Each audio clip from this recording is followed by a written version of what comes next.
We live in an age of fly-by-wire, of multiple engine modes, traction control and variable valve timing, of lean angle sensitive ABS and inertial control units. Every motorbike's a bit of a smart-ass that reckons it knows more about riding than you do. And I think some people are starting to feel like modern bikes don't represent what riding's all about. It seems Ducati had a licked finger in the wind, because last year it launched a back-to-basics hipster retro bike with a focus on simplicity, style and real-world fun. A bike for the way most of us really ride, as opposed to the way we like to think we ride. A bike that could scramble. In France, they call it Le Scrambler, and it's been très populaire. It's not only Ducati's biggest seller this year, it's the biggest selling bike in all of Italy. The Scrambler has single-handedly boosted Ducati's global numbers by more than 25% since it launched. This bike's about as simple as it gets these days. You're looking at an air-cooled 803cc L-twin engine pulled out of the Monster series. Trellis frame, bench seat, high bars, single disc, chunky tyres and flat tracky styling to make you feel like Evel Knievel, even if you don't have plutonium testicles. This is a tiny bike to sit on, and as pillowy soft as mother's nourishing bosom. When you hit the gas, it squishes down backwards. When you hit the brakes, it squishes down forwards. The clutch is soft and light, and the brakes come all the way into the bar in a nice piece of period accuracy. The engine, on the other hand, is an angry little bastard, and it clearly wants to punch on. Too much throttle in first or second gear, and it feels like you're going to slide backwards off that flat seat. If you've been raised on a diet of modern sports bikes, you've never felt a bike that handles like this.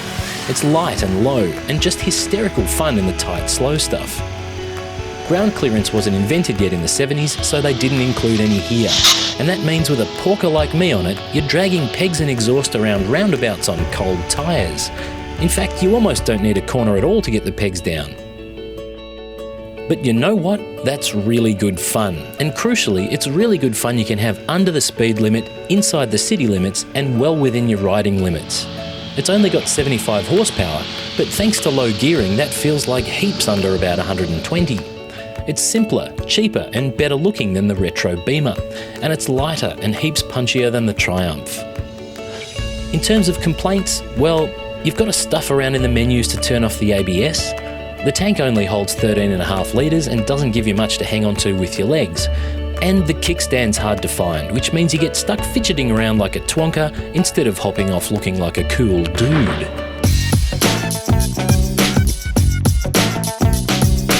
If I felt like I was going to fall off the back, I'd hate to be a passenger on the back of this one, and I reckon the soft suspension would have a hard time of it too.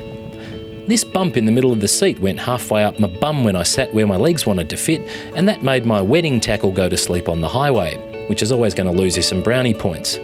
And the dash, it's like 60s, 60s, 60s, 60s, 80s. And not David Lee Roth 80s, we're talking Casio digital watch 80s. But the main thing I'd change would be maybe getting a more progressive throttle cam on there to smooth things out in first and second gear, so it only scares you when you ask it to. Those things aside, this is just a super fun machine. It'd make a cracking first or second bike with really accessible performance for just about any rider. I wouldn't mind betting a lot of experienced bikers are going to love it as a step back from the razor-edged superbike. In fact, the numbers have spoken. It's already a huge winner. In Spain, they call it El Scramblero, and it's a kind of bike that I'd like to see a lot more of.